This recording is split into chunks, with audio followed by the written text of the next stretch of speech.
Welcome bro.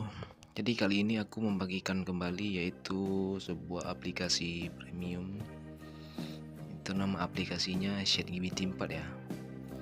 Jadi untuk file download sudah ada di kolom komentar. Password juga sudah saya sertakan di video sebanyak 3 angka ya.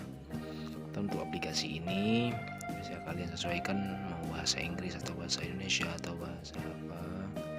Ini sudah ada di pilihan di pengaturan aplikasi ini sendiri gitu ya.